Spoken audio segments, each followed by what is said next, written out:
ان الحمد للہ نحمده ونستعینه ونستغفره ونعوذ باللہ من شرور انفسنا ومن سیئات اعمالنا من يهده اللہ فلا مضل له ومن يضلل فلا هادی له واشهد ان لا الہ الا اللہ وحدہ لا شریک له واشهد ان محمدا عبده ورسوله اما بعد فان خیر الحدیث کتاب اللہ وخیر الہدی ہدی محمد صلی اللہ علیہ وآلہ وسلم وشر الامور محدثاتها وكل محدثة بدعة وكل بدعة ضلالة وكل ضلالة في النار. اعوذ باللہ السمیع العلیم من الشیطان الرجیم من ہمزہ ونفخہ ونفثہ بسم اللہ الرحمن الرحیم رب اشرح لی صدری ویسر لی امری واحلل عقدۃ من لسانی یفقہوا قولی. بسم اللہ الرحمن الرحیم ان اللہ وملائکتہ یصلون علی النبی یا ایہا الذین آمنوا صلوا علیہ وسلموا تسلیما. اللہم صلی علی محمد وعلی آل محمد کما صلیت علی ابراہیم وعلی آل ابراہیم انک حمید مجید. اللہم بارک علی محمد وعلی آل محمد کما بارکت علی ابراہیم وعلی آل ابراہیم انک حمید مجید. اللہم ربنا آتنا فی الدنیا حسنة وفی الآخرة حسنة وقنا عذاب النار. ربنا آتنا من لدنک رحمة وہیئ لنا من امرنا رشدا. لا الہ الا انت سبحانک انی کنت من الظالمین. لا حول ولا قوة الا باللہ حسبنا اللہ ونعم الوکیل. یا حی یا قیوم برحمتک استغیث اصلح لی شأنی کلہ ولا تکلنی الی نفسی طرفۃ عین. آمین. الحمدللہ آج 7 جولائی 2019 کو سنڈے کے دن قرآن کلاس نمبر 332 میں ہم اللہ کے فضل سے پارہ نمبر 30 کا آغاز کرنے جا رہے ہیں. اللہ کی یہ بڑی کرم نوازی ہے کہ آلموسٹ 9 سالوں کے بعد ہم اس سٹیج پہ پہنچے ہیں کہ آخری پارے تک اللہ نے رسائی فرما دی. ہماری یہ قرآن کلاسز جو ہیں وہ اکتوبر 2010 میں شروع ہوئی تھیں اور آج جولائی 2019 ہے. امید ہے کہ اکتوبر 2019 تک یعنی ودن 9 ایئرس ہمارا یہ قرآن حکیم کی جو تفسیر کلاس ہے یہ مکمل ہو جائے گی انشاءاللہ تعالی. جب 300 نمبر کلاس تھی تو میں نے بڑی ڈیٹیل کے ساتھ 35-40 منٹ ان تفسیر کلاسز کے اوپر گفتگو کی تھی کہ ہم کیوں اتنی ڈیٹیل چیزیں ریکارڈ کروا رہے ہیں. آج اس کی تفصیل میں جانے کی ضرورت نہیں ہے. جسے شوق ہو تو قرآن کلاس نمبر 300 جو مکمل ہے اس کے شروع کے 35 منٹ تقریباً آلموسٹ دیکھ لے تو انشاءاللہ اس کو کلیئر ہو جائے گا. میرے بھائیو یہ پارہ نمبر 30 جو ہے یہ قرآن حکیم میں اللہ تبارک و تعالیٰ کی سب سے سخت اور ہمارے اعتبار سے تلخ ترین گفتگو ہے. مصحف کی ترتیب کے اعتبار سے یہ پارہ اینڈ پہ ہے، اس کی صورتیں اینڈ کے اوپر ہیں. 78 نمبر صورت سے لے کر 114 تک.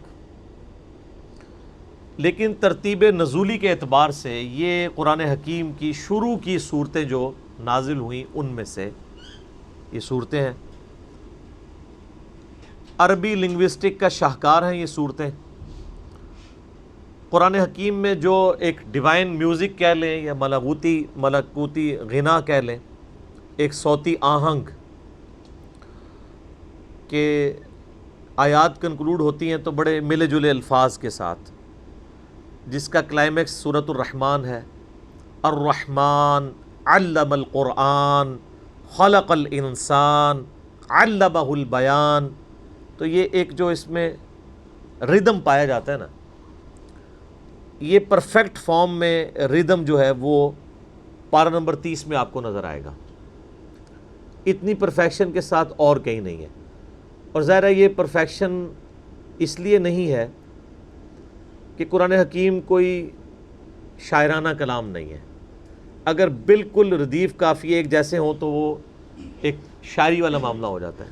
اور نبی علیہ السلام کے بارے میں سورہ یاسین میں آیا وَمَا عَلَّمْنَاهُ الشِّعْرَ وَمَا يَنبَغِي لَهُ، ہم نے اس نبی علیہ السلام کو شعر کہنا نہیں سکھایا اور نہ یہ ان کی شان کے لائق ہے، بلکہ یہ تو اللہ کا قرآن ہے روشن آیات کے ساتھ. لیکن عرب کے لوگ چونکہ شعر و شاعری کے ساتھ شغف رکھتے تھے اور زبان ان کی اتنی پرفیکٹ تھی کہ وہ عام گفتگو میں بھی ردیف قافیے ملا دیا کرتے تھے فی البدی. ایک تو نا شاعر، عام لوگ بھی، اور یہ نہیں ان کی گفتگو کا ایک سٹائل تھا. اسی لیے اللہ تعالیٰ نے قرآن حکیم کو ان کے لیے معجزہ بنا دیا کہ جس زبان پہ ان کا ناز تھا، اور ایسا ناز کہ وہ ادر دین عربک کو اجمی کہا کرتے تھے. یہ گونگے ہیں، حالانکہ گونگے تو نہیں ہیں اجمی لوگ، لیکن وہ کہتے تھے ہم فصیح اللسان ہیں، ہماری جیسی زبان کسی کی نہیں ہے، گویا کہ باقی سب گونگے ہیں، زبان تو ہمیں اللہ نے دی ہے. تو اللہ نے ان کا یہ غرور توڑا، ایک غرور توڑا. دوسرا ان کے لیے اس میں اٹریکشن اسی لیے تھی کہ ان کی جو مطلب کی چیز تھی نا، اسی چیز کے اندر اللہ تعالیٰ نے ایک شاہکار ان کو عطا فرمایا. حضرت موسیٰ علیہ السلام کے زمانے میں جادو عروج پہ تھا، تو حضرت موسیٰ علیہ السلام کو اللہ نے وہ معجزہ دیا کہ جادوگر بھی سجدے میں گر پڑے. ان کی کمر توڑی نا، وہ رسیوں کو پھینکتے تھے گویا کہ وہ اژدہا نظر آتی تھی. اللہ تعالیٰ نے موسیٰ علیہ السلام کو عصا کا معجزہ دیا، وہ پھینکا تو سارے سانپوں کو نگل گیا. عیسیٰ علیہ السلام کے زمانے میں طب، ڈاکٹری کا عروج تھا، یعنی وہ جو رومنز تھے وہ ماہر مانے جاتے تھے علاج کی فیلڈ میں. عیسیٰ علیہ السلام کو اللہ نے ان بیماریوں کا علاج معجزے کے طور پر عطا فرما دیا کہ جس کا علاج آج ممکن نہیں ہے. کہ مادر ذات جو اندھے تھے، جن کے ڈھیلے بھی نہیں ہوتے تھے، ان کے بھی آنکھوں پہ یوں ہاتھ پھیرتے تھے ان کی بینائی آ جاتی تھی. مردوں کو اللہ کے اذن سے وہ زندہ کر دیتے تھے. مٹی کی مورت بنا کے اس میں پھونک مارتے تھے تو وہ پرندہ بن کے اڑنا شروع کر دیتی تھی. یہ ساری تفصیلات سورہ آل عمران میں، سورہ المائدہ میں، آپ کو سورہ مریم میں مل جائیں گی. نبی علیہ السلام کے مبارک زمانے میں چونکہ عرب کے لوگوں کو اپنی زبان کے اوپر ناز تھا، تو اللہ تعالیٰ نے ان کی زبان میں ان کو ایسا کلام دیا کہ ان کے شعراء نے بھی اپنے کلام پھاڑ دیے. کتنے شاعر ہیں جو اسلام لانے کے بعد شاعری کہنا ہی چھوڑ گئے کہ قرآن کے بعد اب کیسے ہم کلام کریں. حالانکہ اس کے ردیف قافیے اس طرح پرفیکشن سے نہیں ملتے. اس کا سٹائل آپ کو آج کل کی ایک ماڈرن شاعری میں ایک آزاد نظم کا ایک سٹائل ہے. آزاد نظم میں آپ کو پتہ ہے کہ ردیف قافیے نہیں ملتے ہوتے، بعض مصرے بہت لمبے، بعض چھوٹے. تو یہ آزاد نظم والا جو سٹائل ہے یہ قرآن سے ہی ڈیڈکٹ ہوا ہے. قرآن کی بھی آپ آیات دیکھیں، یہ جتنی نہیں ہوتی ہیں. بسا اوقات وہ اس کا ریدم مل رہا ہوتا ہے، اچانک ایک نئے ریدم میں بات شروع ہو جاتی ہے، پھر ایک نیا ریدم آ جاتا ہے. اور صرف یہ ریدم نہیں ہے بلکہ اس کے اندر جو مضامین ہیں وہ تو اپنی ایک بلاغت کا شاہکار ہے. اور یہ وہ چند موٹی موٹی باتیں ہیں جو ہم اجمی لوگ بیان کر سکتے ہیں. اگر آپ عربیوں سے ڈسکشن کریں تو آج بھی عربک لٹریچر کی ہائیسٹ بک جو ہے نا ایز اے لٹریچر بک وہ قرآن ہے. آج بھی almost 1.5 crore Christians by birth Arabic ہیں. جو کرسچنز ہیں اور ان کی مدر ٹنگ جو ہے، مادری لینگویج، وہ عربک ہے.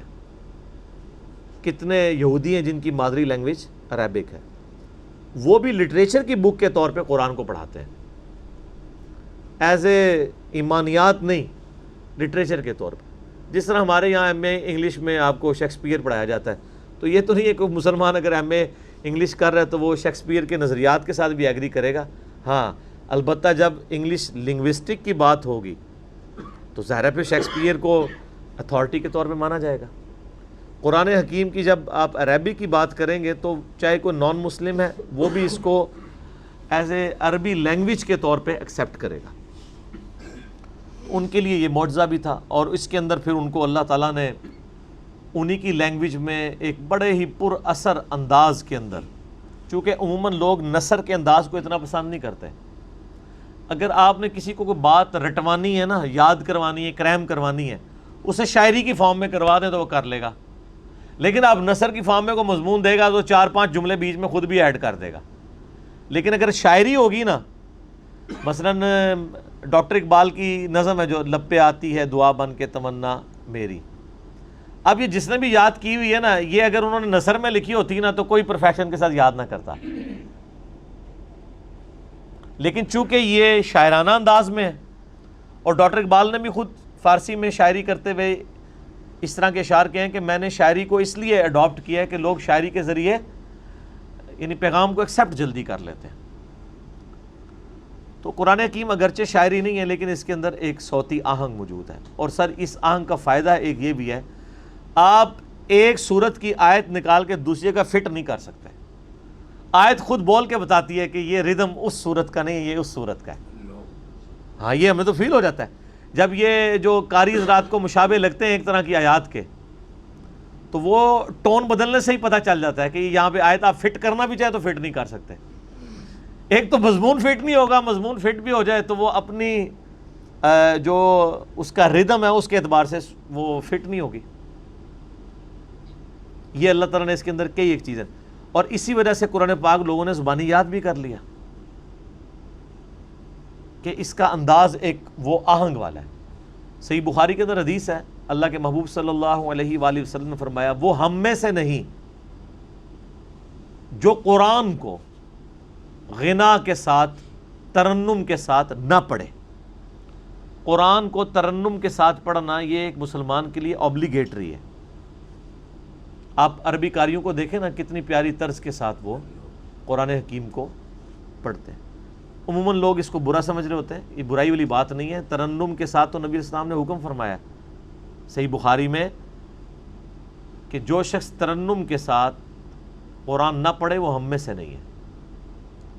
تو یہ قرآن پاک کو اللہ تعالیٰ نے ایک یہ ترنم کے ساتھ پڑھا ہی اس لیے جاتا ہے کہ اس میں صوتی آہنگ ہے. اگر یہ آہنگ موجود نہ ہو تو آپ اسے ترنم کے ساتھ نہیں پڑھ سکتے.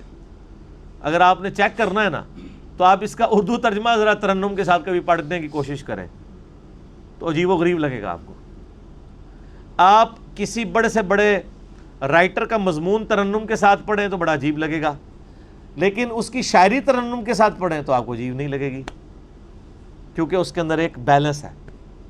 اور وہ اللہ تعالیٰ نے قرآن حکیم میں بھی رکھا ہے. قرآن حکیم میں جو انذار بالآخرہ, آخرت کے ساتھ ڈر سنانا کہ تمہیں مر کے اپنے رب کے حضور پیش ہونا ہے, اس کا کلائمیکس جو صورتیں ہیں نا وہ پارہ نمبر 30 کی ہیں. بلکہ یہ پارہ نمبر 30 کا مکمل عنوان اگر رکھا جائے کہ یہ اس کا ٹاپک کیا ہے تو وہ ہے انذار بالآخرہ, آخرت کی یاد دہانی کے لیے یہ صورتیں نازل ہوئی ہیں. اسی لیے شروع میں نازل ہوئی تھی. آپ نے کوئی دعوت نئی لانچ کرنی ہوتی ہے نا تو آپ کو پھر بات ایسی کرنی پڑے گی سارے ایک بار ہل جائیں گے یہ کیا ہو گیا. اس کے لیے دعوت میں ایسی بات ہونی چاہیے کہ جو وہاں کے اسٹیبلش نظریات کو ایک بار اکھاڑ کے رکھتے. وہ اکھاڑنے کے لیے پھر یہی باتیں تھی. یعنی عرب کے لوگوں میں یہ تو کنسیپٹ تھا کہ ایک گاڈ نے, ایک اللہ نے ہمیں بنایا, اللہ کے لفظ بھی وہ بولتے تھے, لیکن ان کا عقیدہ تھا کہ اللہ کے ساتھ چھوٹے آلہہ بھی ہیں, ان کو اللہ نے ڈیوٹیز سونپی ہوئی ہیں. اس کا ذکر قرآن حکیم میں کئی جگہ آتا ہے. اور اللہ کے ساتھ ان ہستیوں کو شریک ٹھہرا دیتے تھے. لیکن مرنے کے بعد جی اٹھنے پہ ان کا ایمان کوئی نہیں تھا. ان کا یہ عقیدہ تھا جو مر کے مٹی ہو گیا اب دوبارہ کیسے زندہ ہوگا. کبھی کہتے تھے ہمیں زمانہ ہلاک کر دیتا ہے, اور کبھی وہ کہتے تھے کہ اگر مر کے کوئی مٹی ہو جائے گا تو ان ہڈیوں کو ریزہ ریزہ ہوئی ہوئیوں کو کیسے کوئی زندہ کرے گا. تو ایسے ماحول کے اندر سب سے جاندار دعوت ایمان بالآخرت کی دعوت ہے کہ تمہیں کسی نے پیدا کیا ہے، تمہیں مرنے کے بعد دوبارہ زندہ کرے گا اور تمہیں اپنے کیے ہوئے اعمال کا جواب دینا ہوگا. اس میں جو ٹاپ آف دا لسٹ صورتیں ان میں سے ایک سورۃ النبا بھی ہے، بلکہ اب یہ پوری صورتیں جتنی چلیں گی. ابھی دیکھیں 78 نمبر صورت ہے نا، تو 77 صورتیں پہلے 29 پاروں میں ہیں اور یہ 78 ہے، یعنی 3 یہ ہو گئی اور 23 اور 14 کتنے بنے؟ 37 بنے. 37 صورتیں جو ہیں وہ صرف پارہ نمبر 30 کے اندر ہے. باقی پورے قرآن کے اندر 77 ہے اور اس اکیلے پارے میں 37 صورتیں. کیوں؟ صورتیں مختصر ہیں، ردم تیز ہے، گفتگو بڑی جاندار ہے اور چھوٹی صورتوں کی وجہ سے جامع مضامین ہے. ایک سورۃ العصر ہی جو ہے اس پہ آپ گھنٹوں بولتے رہے تو وہ اس کی تشریح نہیں ختم ہوگی. کیا قیامت کا مضمون ہے اس کے اندر، پوری پرفیکشن ہے. اس طرح یہ سورہ نبا جو ہے یہ اس کا سٹائل ہی بڑا جاندار ہے جناب. اسی لیے تو عربی ہل جاتے تھے، جو پہلی بار قرآن سنتا تھا تو وہ ہل جاتا تھا کہ یہ کلام جو ہے وہ کسی انسان کا کلام نہیں ہے جس میں اتنی جان ہے. کتنے اصحاب کی جو ایمان لانے کا جو سبب ہے وہ قرآن حکیم میں بنا ہے، اور جو ایمان نہیں بھی لائے وہ بھی چھپ کے قرآن سنا کرتے تھے. مزہ ہی بڑا تھا. سر نبی علیہ السلام جب تلاوت کرتے تھے تو وہ چھپ کے سنا کرتے تھے، ایمان لانے کے لیے نہیں، ٹیسٹ لینے کے لیے. ترنم کے ساتھ آپ پڑھتے تھے تو پھر کسی پہ اثر بھی کر جاتی تھی، ایمان بھی قبول کر لیتا تھا. آپ حیران ہوں کہ دنیا کی سب سے بڑی دعوت کسی معجزے کی بنیاد پہ لانچ نہیں ہوئی ہے. وہ معجزہ جسے ہم معجزہ سمجھتے ہیں، عقل کو عاجز کر دینے والا، فزیکل فنامنا آف نیچر کو توڑنے والا، کو ٹینجیبل معجزہ، کو مردہ زندہ ہو جائے، ٹھیک ہو گیا، یا کوئی عصا پھینکا اور وہ اژدہا بن گیا. نہیں، نبی علیہ السلام کا معجزہ قرآن کلام، اور اس نے عرب کے لوگوں کو کن پستیوں سے نکال کے دنیا کی امامت پہ فائز کر دیا. اس کی وجہ سے سب سے جاہل اور جڈ قوم دنیا کی. نبی علیہ السلام اگر یونان میں آتے تو یونان میں تو پہلے بھی بڑے فلاسفر آئے تھے، ایون ایران میں، ہندوستان میں بڑی بڑی پرسنالٹیز پیدا ہوئی ہیں. عرب کے لوگ بادیہ نشین، بکریاں چرانے والے، اونٹ پالنے والے اور لڑائی جھگڑا کرنے والے، اور کام ہی کوئی نہیں. چھوٹی چھوٹی بات پہ لڑائی کرنی ہے، سالوں لڑائیاں چلنی ہیں، خاندانوں کے خاندان ختم ہو جانے. اتنی اجڑ قوم میں ایک شخص آئے اور وہ کلام پڑھے اور ان کی کایا کلب کر دے، انہیں دنیا کا امام بنا دے. یہ اللہ تعالیٰ کی تائید کے بغیر ممکن نہیں تھا. میرا ایک یوٹیوب پہ کلپ بھی ہے، کیا اسلام تلوار کے زور پہ پھیلا؟ اس میں نے ڈیٹیل کے ساتھ اس ٹاپک پہ ڈسکشن کی ہے کہ عرب کے لوگوں میں 2 خامیاں تھیں. نمبر 1، چٹے، ان پڑھ، جاہل، اجڈ، حتیٰ کہ انہیں باقی لوگ امی کہا کرتے تھے. امی، نیرے ان پڑھ. دوسری خامی تھی کہ یہ لوگ آپس میں لڑتے رہتے تھے،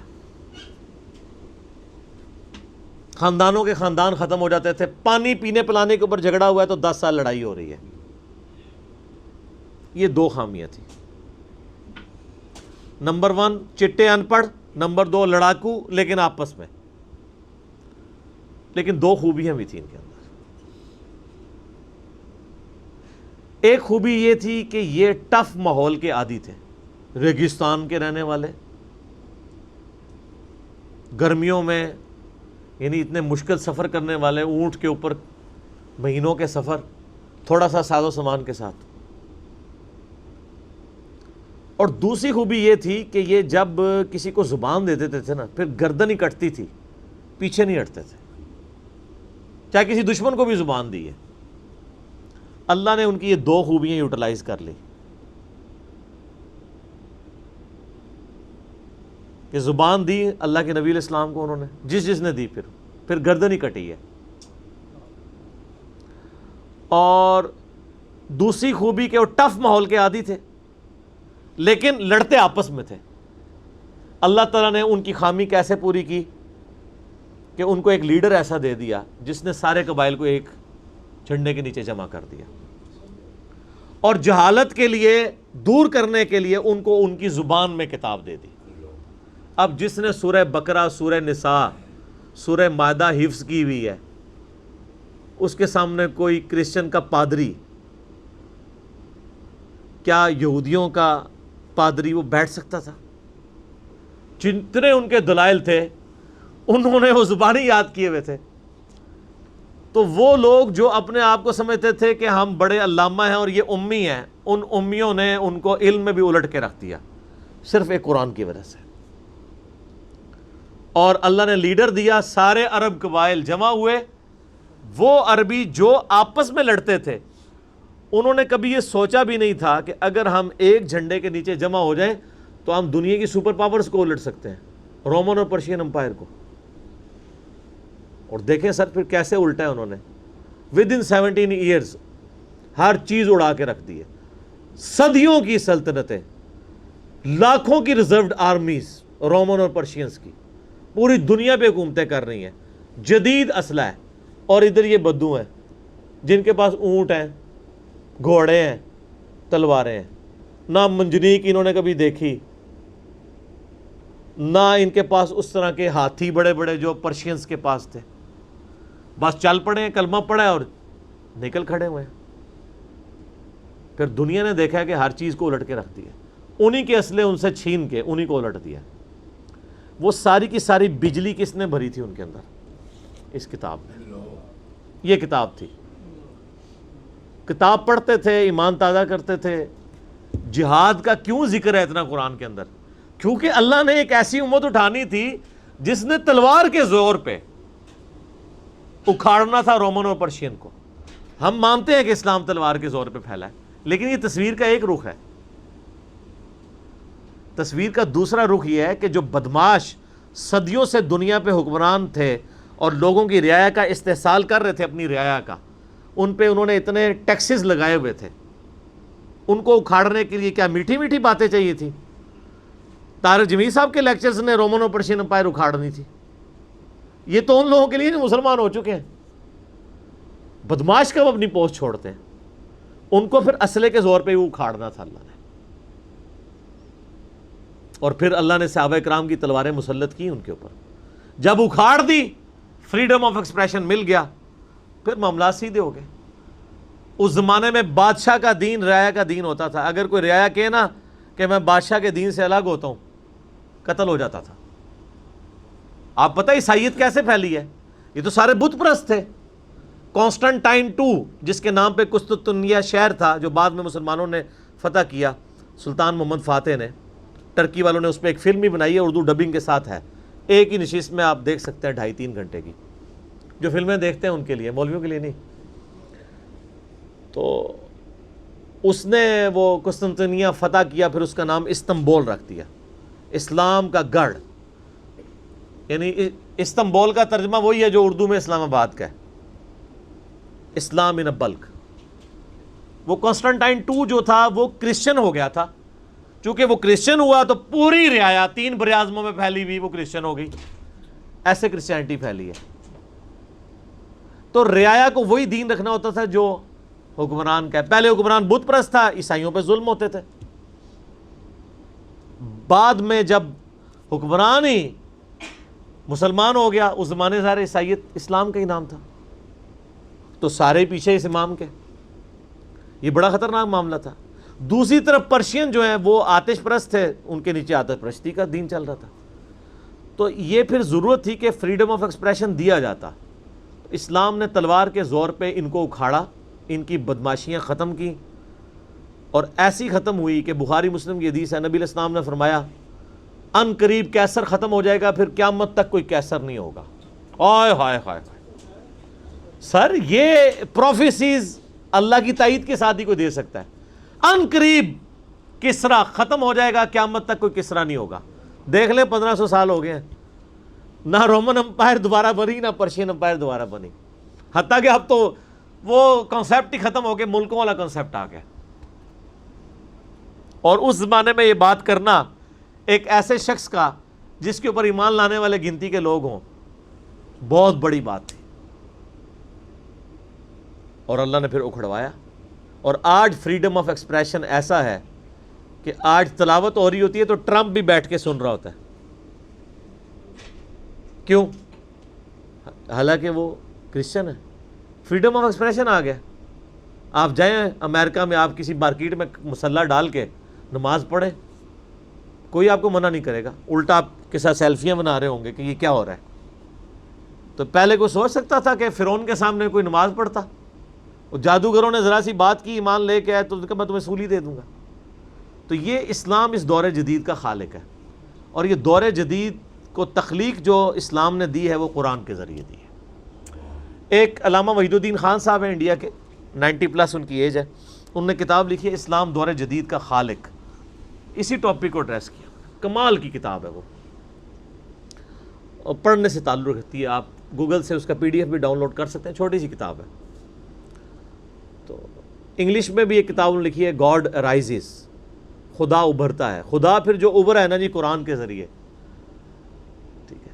خدا کو تو خیر مخلوق کی ضرورت نہیں ہے، لیکن مخلوقات نے جو تماشا بنایا ہوا تھا نا، اس تماشے کو ہمیشہ کے لیے اللہ تعالیٰ نے اپنے پیغمبر امام اعظم سیدنا و مولانا محمد رسول اللہ صلی اللہ علیہ وآلہ وسلم کے ذریعے شرک کا خاتمہ کر کے قیامت تک کے لیے جو دین اسٹیبلش کیا اس کتاب کے ذریعے۔ اب یہ کتاب قیامت تک نبی الاسلام کا معجزہ ہے۔ تو یہ کتاب ہے سر جس نے دنیا پلٹ دی، اور یہ وہ کتاب ہے جو ہم صرف اپنی بچی کو جب رخصت کرنے لگتے ہیں نیچے سے گزارتے ہیں، ٹھیک ہے، اور چوم کے غلاف میں رکھ دیتے ہیں۔ اس سے زیادہ اس قرآن کو ہم کوئی اہمیت نہیں دیتے۔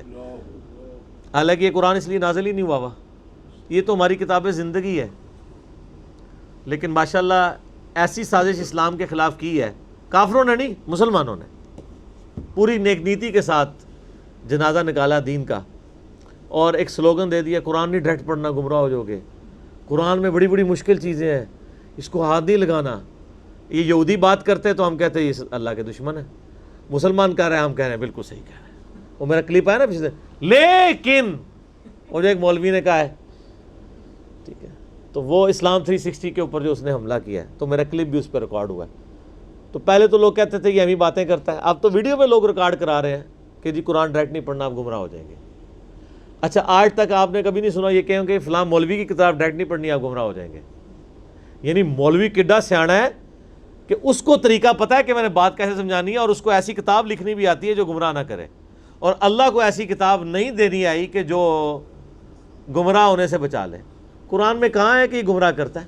وہ تو اللہ نے ٹانٹ کیا کہ جو قرآن پہ ایمان نہیں لاتے وہ گمراہ ہوتے ہیں، جو ایمان لے آئیں اور بات مان لیں وہ کیسے گمراہ ہوں گے؟ یہ تو تعریف کی ہے انہوں نے۔ تو اس کتاب نے جناب دنیا کی کایا کلب کی ہے، اور اس کا ٹیسٹ آپ تبھی فیل کر سکتے ہیں جب آپ عربی جانتے ہوں تھوڑی بہت، یا پھر اگر آپ نے اردو میں ٹیسٹ لینا ہے نا تو آپ مولانا مودودی رحمہ اللہ کا ترجمہ پڑھیں، وہ اسی سوز و گداز کو ٹرانسلیٹ کرتا ہے اردو کے اندر۔ میں نے ابھی تک کسی اور بندے کے ترجمے کو نہیں دیکھا کہ جو ترجمے بڑے لوگوں نے کیا، احمد بریلوی صاحب نے، شریف تھانوی صاحب نے، ان دونوں کے ترجمے تو ویسے ہی وقت کے ساتھ ختم ہو گئے اس لحاظ سے کہ اس میں تو کئی الفاظ جو ہیں وہ پرانی اردو کے ہیں، ہمارے نئے بچوں کو تو سمجھ نہیں آتی یہ لکھا کیا ہوا ہے۔ ہم نے کئی سنگتیں ہلاک کر دیں، سنگتیں پتہ کسے کہتے ہیں؟ نہیں پتہ۔ کئی امتیں، انہوں نے امت کا ترجمہ سنگت کیا، اس زمانے میں وہ چلتا تھا، ٹھیک ہے۔ آج کل اگر آپ اعلیٰ حضرت کا یہ ترجمہ رکھیں تو لوگوں کو نہیں سمجھ آئے گی، لیکن مودودی صاحب نے چونکہ لیٹسٹ اردو میں ترجمہ کیا اور پھر وہ سوز و گداز ٹرانسفر کیا۔ میرا چیلنج، آپ کوئی قرآن کی صورت نکالیں اپنی مرضی کی، باقی ساروں کے ترجمے رکھیں، پھر مودودی صاحب کا بھی پڑھیں، تو آپ کو لگے گا کہ آپ کا دل تیزی سے دھڑکنا شروع ہو گیا ہے۔ الفاظ کے چناؤ، پھر اس میں جو ردم ہے، اور وہ انہوں نے تفہیم القرآن کے مقدمے میں لکھا ہے کہ میں نے دیکھا ہے کہ ہمارا نوجوان قرآن ترجمے سے لے کے بیٹھتا بھی ہے نا تو بور ہو جاتا ہے، تو ان کا میں نے سمجھا کہ کیوں ہوتا ہے بور، کیونکہ وہ تو پڑھ رہے تھے اردو میں، اللہ نے تو قرآن نازل کیا عربی میں، عربی اس نے سیکھنی کوئی نہیں ہے، اور اردو نے جو ترجمہ کیا ہوا ہے وہ انہوں نے ترجمہ کیا ہوا ہے ایز اے اسٹوری بک۔ یہ تو کتاب زندگی ہے، یہ تو زندہ کتاب ہے، بلکہ مسلمانوں کی زندگی کا سبب ہے۔ صحیح مسلم میں حدیث ہے، اللہ اس کتاب کی وجہ سے قوموں کو عروج دے گا اور اس کتاب کی وجہ سے لوگوں کو، امتوں کو زوال دے گا، جس کو ڈاکٹر اقبال نے پھر شعر میں کہا، وہ زمانے میں معزز تھے مسلمان ہو کر اور تم خوار ہوئے تارک قرآن ہو کر۔ وہ زمانے میں معزز کون؟ صحابہ، اہل بیت، تابعین، تبع تابعین، اور تم خوار ہوئے کون؟ اسی، اور صرف اسی نہیں، ساڑھے بزرگ بھی۔ یہ نہ سمجھیے گا، ظاہر آپ تو ہم کہہ سکتے ہیں نا، ڈاکٹر اقبال کے زمانے میں انڈیا، پاکستان، بنگلہ دیش کے جتنے بابے ہیں زندہ تھے، آج تو کہہ سکتے ہیں مر گئے ہیں۔ ڈاکٹر اقبال جب یہ شعر کہہ رہا تھا تم خوار ہوئے ایک تارک قرآن ہو کر، تو وہ خوار احمد بریلوی صاحب، اشرف تھانوی صاحب، یہ سارے لوگ زندہ تھے اس وقت، تو انہی کو ہی کہہ رہے تھے نا۔ حتیٰ کہ قرآن کے ترجمے کو بھی گناہ سمجھا گیا، یہ تو بہت بعد میں ترجمہ ہوا ہے، پہلا ترجمہ شاہ ولی اللہ دہلوی نے کیا۔ پہلے تو لوگ کہتے ہیں قرآن کا ترجمہ کرنے کی ضرورت نہیں ہے، اور یہاں لوگ کہتے ہیں بزرگوں کی بڑی خدمات ہیں۔ ہم پوچھتے ہیں 1000 سال سے بزرگ یہاں بیٹھے ہوئے ہیں، کسی ایک بزرگ کا قرآن کا بخاری کا ترجمہ مجھے دکھا دیں کہ جی یہ سلطان بہو نے دیکھے نہیں قرآن کا ترجمہ کیا، یہ جی داتا صاحب نے بخاری شریف کا ترجمہ کیا۔ کیا انڈیا، پاکستان، بنگلہ دیش کے لوگوں کی زبان عربی تھی؟ فارسی تھی نا؟ تو کسی بزرگ کو توفیق نہیں ہوئی ہے کہ قرآن کا فارسی میں ترجمہ کر دے۔ اتنا بڑا چھکا میں نے مارا ہے کہ قیامت تک یہ روئیں گے۔ آندہ کو کیا نا بزرگوں کی خدمات ہیں۔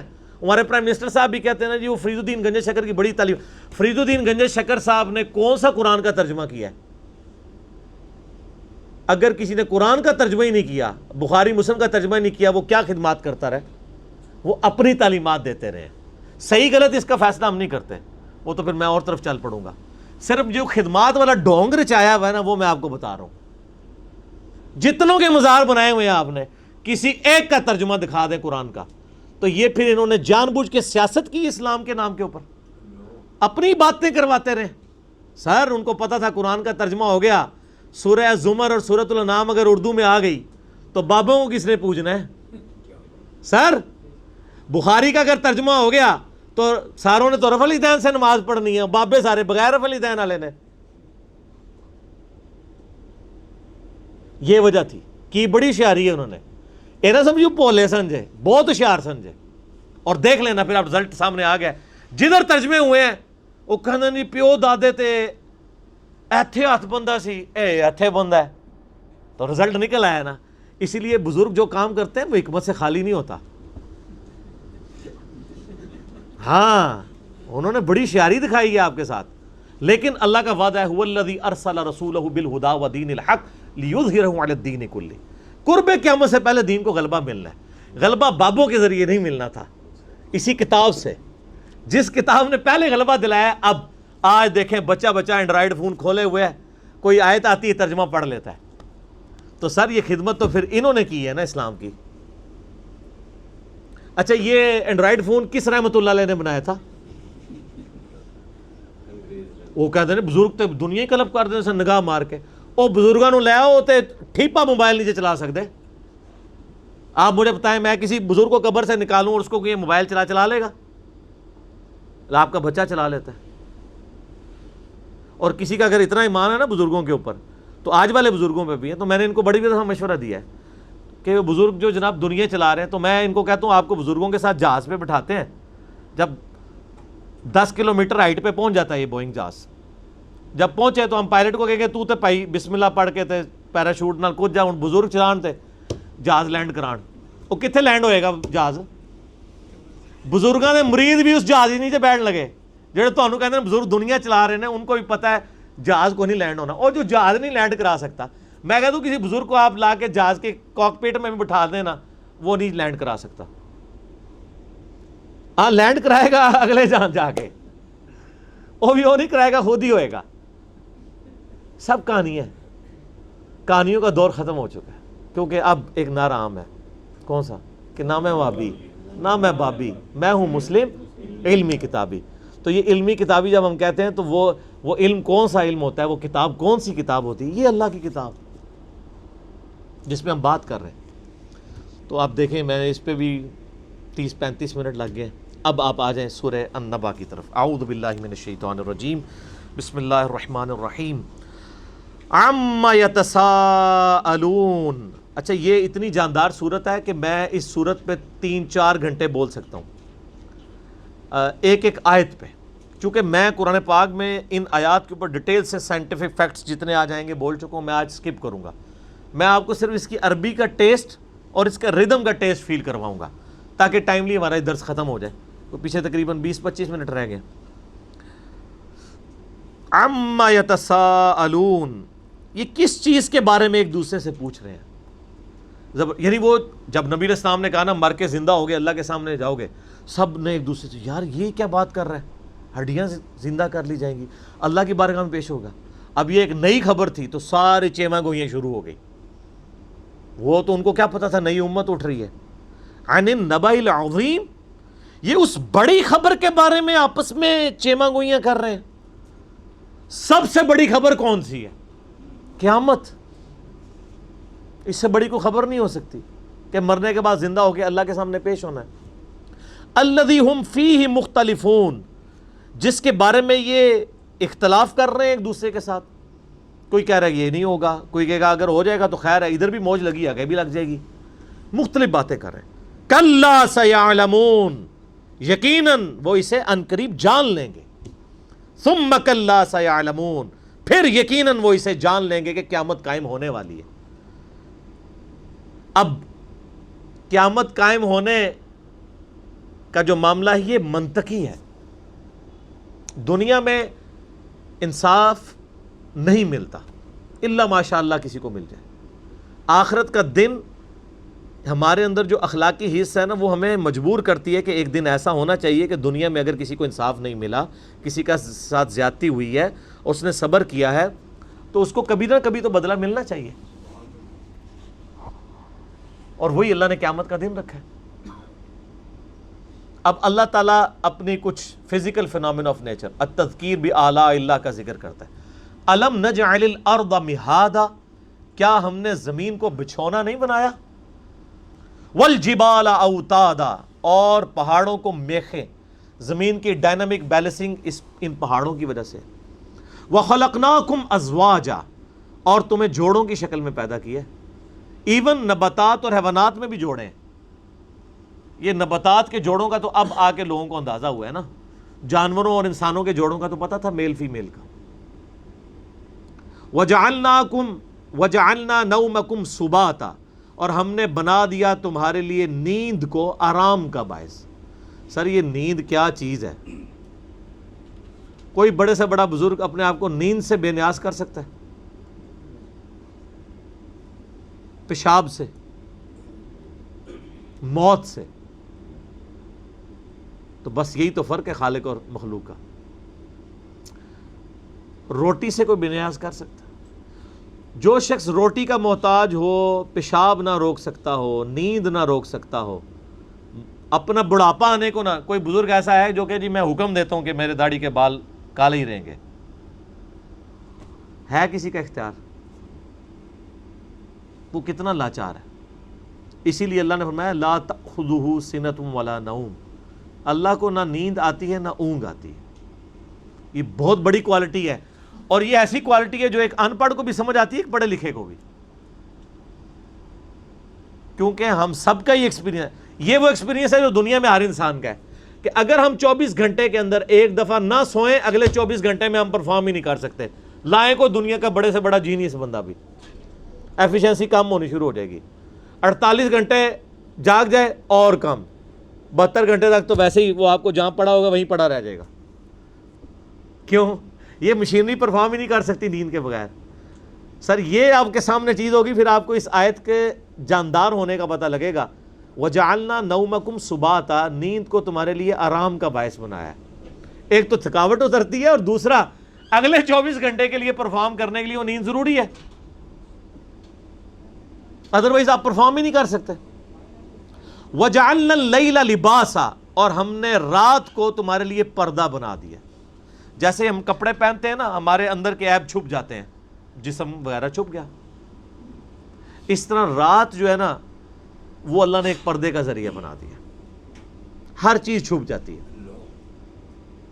وَجَعَلْنَا النَّهَارَ مَعَاشًا، اور ہم نے دن کو روزی کمانے کا، معیشت کا ذریعہ بنایا، معیشت کا۔ معیشت تو آج کل ویسے ہی بڑی ڈسکس ہو رہی ہے، یہ وہی لفظ عربی سے ہی نکلا ہے، معاشا۔ دن کو رزق تلاش کرو اور رات کو آرام کرو۔ اچھا، بعض جگہ قرآن پاک میں یہ بھی ہے کہ ہم نے دن اور رات دونوں کے بارے میں فرمایا کہ ہم نے اس کو ذریعہ بنایا معاش کا۔ ظاہر ہے بعض لوگوں کا کام رات کے وقت شروع ہوتا ہے، دن کے وقت ان کا آرام ہوتا ہے۔ وَبَنَيْنَا فَوْقَكُمْ سَبْعًا شِدَادًا، اور ہم نے تمہارے اوپر 7 مضبوط بنا دیے۔ اب یہ آیتیں متشابہات ہیں، یہ اس سے مراد آسمان ہیں یا کوئی 7 لیئرز ہیں آسمان تک کے لیے، جس طرح آپ کو پتہ ہے پہلے ٹروپوسفیئر، پھر سٹیٹوسفیئر، پھر اس طرح کرتے کرتے اوزون لیئر آتی ہے۔ کتنی لیئرز ہیں ہمارے اوپر جو سورج سے آنے والی ہارمفل ریز کو روکتی ہیں، وہ بڑی مضبوط ہیں لیئرز، وہ نہ ہوں تو یہاں پہ تو سکن کینسر ہر بندے کو ہوا ہو۔ آپ کو پتہ ہے تھوڑا سا شگاف آیا ہے اوزون لیئر میں اور لوگوں کے لیے مصیبت بن گئی ہوئی ہے۔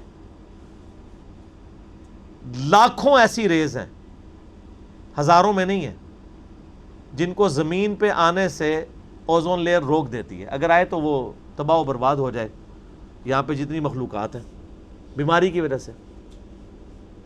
پھر ارتھ میگنیٹک فیلڈ کئی چیزوں کو ریپیل کر دیتی ہے، اور پھر ایسی لیئرز بھی ہیں کہ جو آپ کا یعنی ریفلیکٹ کرنے میں ریز کو مدد دیتی ہیں۔ ادروائز یہاں سے رے نکلی ہے تو وہ پھر آگے ہی چلی جائے، واپس زمین پہ ہی نہ آئے، پھر آپ کسی کے ساتھ فون پہ بات بھی نہ کر سکیں۔ یہ اللہ تعالیٰ کے معاملات ہیں۔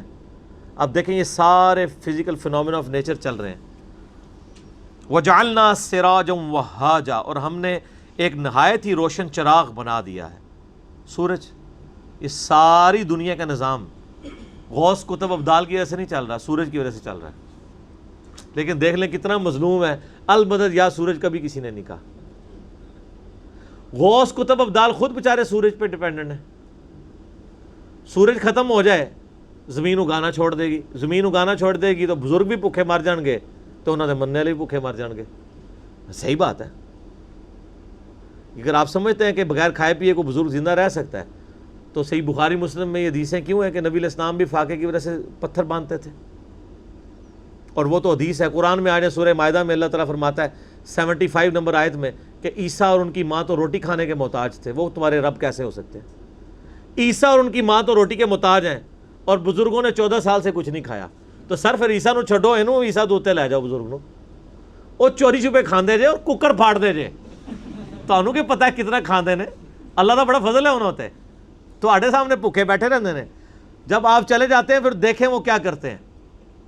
ٹھیک ہے، تو اگر کسی کو یقین نہیں ہے تو آپ ان کو لا کے کسی شیشے کے کمرے میں رکھ دیں، میرا خیال ہے جب آپ ان کو بند کر کے تالا لگا لیں گے وہ خود ہی بزرگی سے توبہ کر لیں گے کہ نہیں نہیں جناب وہ جی سی، سب تماشا چل رہا ہے۔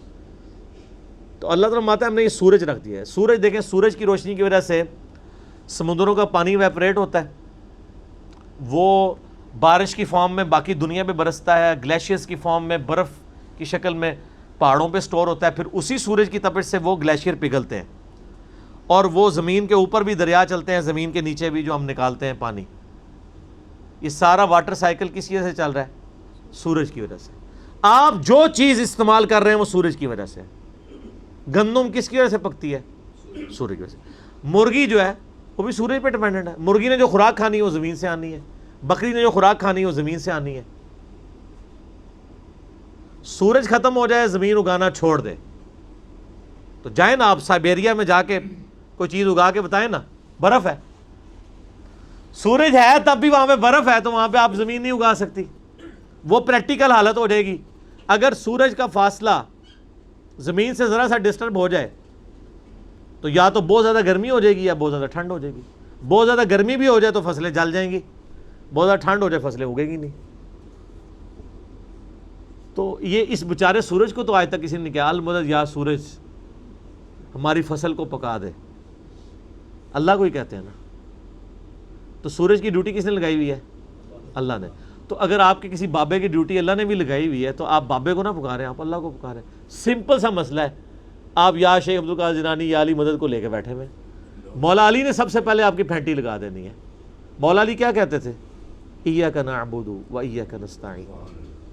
مولا علی کا ماننے والا بھی وہ ہوگا جو مولا علی کے طریقے پہ چلے گا. وہ تو مولا علی کا دشمن ہے جو غیر اللہ کو پکارتا ہے. یہ جھگڑا چھوڑ دے اختیار ہے یا نہیں. اختیار ہو تب بھی. فرشتے بارش برساتے ہیں لیکن ہم فرشتوں کو نہیں کہہ سکتے بارش برسا، مشرک ہو جائیں گے. بارش کا کسے کہیں گے؟ اللہ. ورنہ میں نے کہا سب سے بڑا مشکل کشا تو سورج ہے. وَأَنزَلْنَا مِنَ الْمُعْصِرَاتِ مَاءً ثَجَّاجًا، اور ہم نے برسایا بادلوں سے موسلا دار پانی. لِنُخْرِجَ بِهِ حَبًّا وَنَبَاتًا، تاکہ ہم اگائیں اس کے ذریعے اناج اور سبزہ. صرف سورج بھی کافی نہیں ہے، سورج پرفارم بھی صحیح کرے. سورج پرفارم کرتا ہے تو تب یہ بارش برستی ہے، اور بارش کے ذریعے اللہ تعالیٰ مردہ زمین کو زندہ کرتا ہے. وَجَنَّاتٍ أَلْفَافًا، اور نیز گھنے باغات. یہ ساری قدرت کی نشانیاں گنوا کے اللہ نے جو مورل لیسن اس سے نکلنا ہے نا وہ اگلی آیت میں. إِنَّ يَوْمَ الْفَصْلِ كَانَ مِيقَاتًا، بے شک فیصلے کا دن ایک معین وقت ہے، وہ آ کے رہے گا. کون سا فیصلے کا دن؟ قیامت. اب اس قیامت کا ہلکا سا نقشہ کھینچا جا رہا ہے. یوم ینفخ فی الصور، جب سور پھونکا جائے گا. فتأتون افواجا، تم فوج در فوج چلے آؤ گے. یعنی لوگ اپنی قبروں سے نکلیں گے اور فوج در فوج میدان محشر کی طرف بھاگیں گے. اچھا وہ بے ساختہ بھاگ رہے ہوں گے، ان کو نہیں پتا ہوگا، یہ نہیں ہوگا کوئی سائن بورڈ لگا ہوگا کہ سر ادھر جانا ہے. بے اختیار لوگ ایک ہی طرف دوڑ رہے ہوں گے جہاں پہ سب نے جمع ہونا ہے. وَفُتِحَتِ السَّمَاءُ فَكَانَتْ أَبْوَابًا، اور آسمان کے دروازے کھولے جائیں گے، یعنی آسمان کھول دیا جائے گا اور اس کے کئی دروازے بن جائیں گے. آسمان سے پھر فرشتے آگے بھی آئے گا کہ آسمان سے فرشتے نازل ہوں گے. اللہ تعالیٰ بھی اس دنیا پر نزول فرمائے گا. وَجَاءَ رَبُّكَ وَالْمَلَكُ صَفًّا صَفًّا، جیسا کہ اس کی شان کے لائق ہے. وَسُيِّرَتِ الْجِبَالُ فَكَانَتْ سَرَابًا، اور پہاڑ حرکت دیے جائیں گے حتیٰ کہ وہ سراب ہو جائیں گے. گریوٹی ڈسٹرب ہو جائے گی تو گریوٹی ڈسٹرب ہو جائے تو پہاڑ بھی اڑتے. اس زمین پہ سب سے مضبوط چیز پہاڑ ہے. کوئی مخلوق اللہ کی اس سے زیادہ مضبوط نہیں ہے، نہ اس سے زیادہ ہیبت ناک ہے. کوئی زیادہ نام لے لے گا شیر. شیر کی کیا اوقات ہے؟ ہزاروں شیر پہاڑ میں جنگل کے اندر ہوتے ہیں. ہاتھی کیا سائز ہے؟ سب سے اللہ تعالیٰ نے جو، اسی لیے قرآن میں بار بار پہاڑوں کا ذکر آتا ہے. اس روئے عرض پہ اللہ نے سب سے مضبوط چیز جو بنائی ہے نا وہ پہاڑ ہے. حتیٰ کہ آپ دیکھیں آج بھی اتنے لیٹسٹ دور میں بھی امریکہ جیسے ملک نے بھی اپنے جو اٹامک ویپنز ہیں وہ پہاڑوں کی بیسمنٹس میں سٹور کیے ہوئے ہیں، جو چٹیل چٹانوں والے پہاڑ ہیں. اور وہ ایسے مضبوط پہاڑ ہیں کہ ان کے اوپر ایٹم بم بھی گرا دیا جائے نا وہ پہاڑ نہیں ٹوٹتے. اس کے اندر انہوں نے ٹنلز کھود کے تو اپنے سارے رکھے ہوئے. یوٹیوب پہ انہوں نے ویڈیوز بھی چڑھائی ہوئی ہیں. یعنی وہ اٹامک بم پروف ان کے چیمبرز ہیں جن میں انہوں نے اٹامک بم رکھے ہوئے، اور وہ بھی قدرت کے ہیں.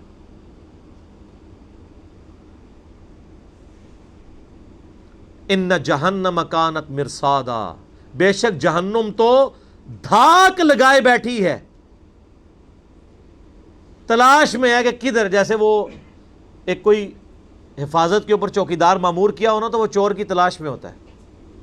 تو اللہ نے الفاظ کیسا استعمال کیا ہے؟ دھاک لگائے. ایون کتا بھی جو مامور کیا جاتا ہے نا حفاظت کے لیے، وہ بھی دھاگ لگا کے بیٹھا ہوتا ہے کہ کہاں سے کوئی چور آئے تو میں اسے پکڑوں. بے شک جہنم دھاگ لگائے بیٹھی ہے. کس کے لیے؟ للطاغین مآبا، سرکشوں کا ٹھکانہ ہے. جو سرکش اللہ کے نافرمان لوگ ہیں ان کے لیے جہنم تیار بیٹھی. لابثین فیہا احقابا، وہ اس میں رہیں گے بہت لمبے عرصے کے لیے. لا یذوقون فیہا بردا ولا شرابا، وہ نہ تو وہاں پر کوئی ٹھنڈی چیز پائیں گے اور نہ ہی پانی. الا حمیما وغساقا، سوائے کھولتے ہوئے پانی کے اور گرم پیپ کے. وَلِعَاذُ بِاللَّهِ تَعَالَى. اللہم اجرنا من النار، اللہم اجرنا من النار، اللہم اجرنا من النار. اللہم من احییتہ منا فاحیہ علی الاسلام ومن توفیتہ منا فتوفہ علی الایمان.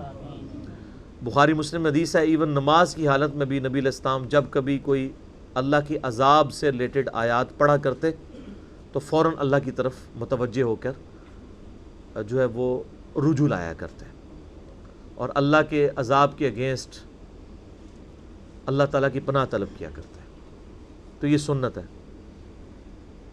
جزاء وفاقا، یہ بدلہ ہے ان کے گناہوں کا پورا پورا. انہم کانوا لا یرجون حسابا، یہ لوگ تو قیامت کے دن کو بھلائے بیٹھے تھے، ان کو توقع ہی نہیں تھی کہ ایسا بھی ہو جانا ہے. حقیقت بات یہی ہے، چاہے مسلمان ہے یا کافر، حالت تو یہی ہے.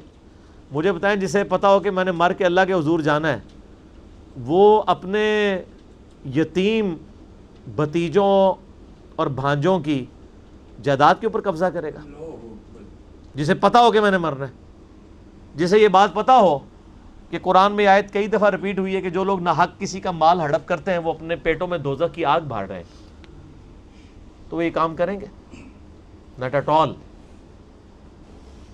بلے شاہ سا مرنا نہ ہی گور پہ کوئی اور، یہ بڑا زبردست شعر انہوں نے کہا ہے. یہ ٹونٹ کے طور پہ، تانے کے طور پہ کہا ہے کہ جب ہم کسی کو قبر میں دفنانے جاتے ہیں نا تو ہم یہ سمجھ رہے ہوتے ہیں یہ تو کوئی اور مرا ہے، میں نے کدھر مرنا ہے.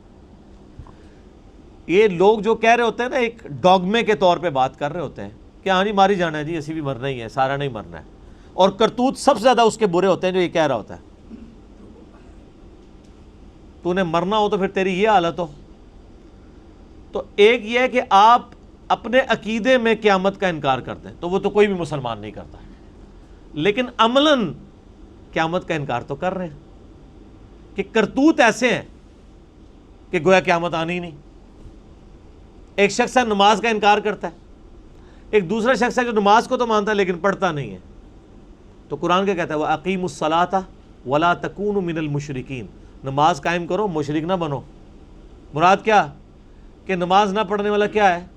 مشرک. لیکن پاکستان کے شناختی کارڈ میں مسلمان ہی رہے گا، مر جائے گا، اس کا جنازہ بھی پڑھا جائے گا.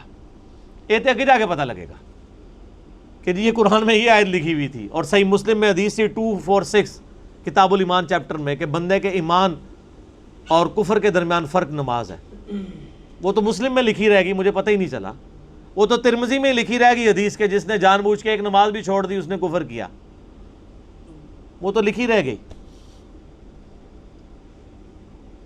اس کو تو امید ہی نہیں تھی کہ اسے مر کے کوئی حساب بھی دینا ہے. وَكَذَّبُوا بِآيَاتِنَا كِذَّابًا، یہ ہماری آیات کو سختی کے ساتھ جھٹلاتا رہا. جھٹلانا بھی دو ہے، ایک ہے عقیدے میں جھٹلانا، ایک ہے عمل میں جھٹلانا. اچھا ہم لوگ ویسے ایک ٹکٹ میں کتنے مزہ کرنا چاہتے ہیں. ہم کہتے ہیں جی ہم مسلمان ہی ہیں نا جی، خیر ہے مسلمان ہے تو اب جو مرضی کریں. کافر کو کہتے ہیں کہ اسلام بڑا اچھا دین ہے، تو کافر پوچھے کیوں؟ جی یہ خوبیاں ہیں، اور اگلا وہ سوال کر دے کہ یہ آپ کے اندر موجود ہیں؟ نہیں، تو صرف مجھے اس دین کی طرف کیوں بلا رہے ہیں؟ یہی کہے گا نا. آج کوئی کافر آپ کے پاس آ جائے اور آپ سے سوال کرے کہ بتائیں مسلمان کے کیا بنیادی عقائد ہونے چاہیے، اللہ کی بارگاہ میں کامیابی کا ذریعہ کیا ہے، وہ کہے گا جی اللہ کی کتاب جو ہمارے نبی علیہ السلام ہمیں وفات سے پہلے دے کے گئے. اور اگلا سوال وہ یہ کر دے کہ آپ نے خود بھی یہ کتاب پڑھ کے اپنے عقیدے رکھے ہوئے ہیں، تو آپ کہیں نہیں میں نے تو آج تک نہیں پڑھی یہ کتاب ترجمے سے، تو آپ کافر کو کیا دعوت دیں گے؟ بہت خطرناک بات ہے کہ کافر کو تو آپ کہہ رہے ہیں کہ قرآن پڑھ کے مسلمان ہو، خود آپ قرآن پڑھ کے آپ خود مسلمان ہوا ہے تو جھٹلا ہی رہے نا. اپنے عمل سے تو جھٹلا رہے، عقیدے میں بے شک مانتا رہے. عقیدے میں تو کافر بھی مانتا ہے کہ قرآن ایک کتاب ہے جو ایک پیغمبر پہ نازل ہوئی ہے، وہ کہتے ہیں ہم اس پیغمبر کو نہیں مانتے، کتاب تو وہ بھی مان رہے ہیں. فرق تو کوئی نہ رہ گیا. بلکہ اگر آپ مجھ سے کرٹیکلی پوچھیں تو میں کہتا ہوں جو کلمہ پڑھنے والا ہے وہ بڑا مجرم ہے. اس کی مثال تو اس شخص کی سی ہے جو دریا کے کنارے پیاسا رہ جائے. مجھے بتائیں ایک بندہ ریگستان میں پیاسا مر جائے، اس کو پہ آپ کو زیادہ ترس آئے گا یا اس شخص پہ جو دریا کے کنارے پیاسا مر جائے، اس پہ زیادہ ترس آئے گا کہ یار یہ تو پانی تک پہنچ سکتا تھا. یہ کتاب زندگی ہمارے پاس ہے، ہم کسی کو دینے کے لیے تیار نہیں ہے. کیسے دیں گے؟ ہم خود ہی نہیں پڑھتے. وَكُلَّ شَيْءٍ أَحْصَيْنَاهُ كِتَابًا، حالانکہ ہم نے ہر چیز اپنے پاس گن کر لکھ لی تھی، یعنی تمہارے سارا نامہ اعمال لکھا ہوا ہے. فَذُوقُوا فَلَن نَّزِيدَكُمْ إِلَّا عَذَابًا، پس چکھو اب اس عذاب کا مزہ، اب ہم تم پر زیادہ نہیں کریں گے مگر عذاب ہی. دنیا میں ویسے کوئی آرام خور ہے اور بڑی اچھی زندگی گزار رہا ہے، کہتا ہے اللہ کا بڑا فضل ہے. تو یہ جو اللہ فرماتا ہے یہ جو فضل دنیا میں ہوتے رہے نا، جو تم سمجھتے رہے کہ وہ ہے تو ڈیل تھی اور تم فضل سمجھتے رہے، اب یہ جو فضل ہے نا وہ عذاب کی شکل میں ہی بڑھے گا. جو دنیا میں جو موجیں ماری ہیں وہ نہیں، وہ دنیا میں ہی فضل تھے، لیکن ایکچولی وہ فضل نہیں تھے، وہ آزمائش تھے.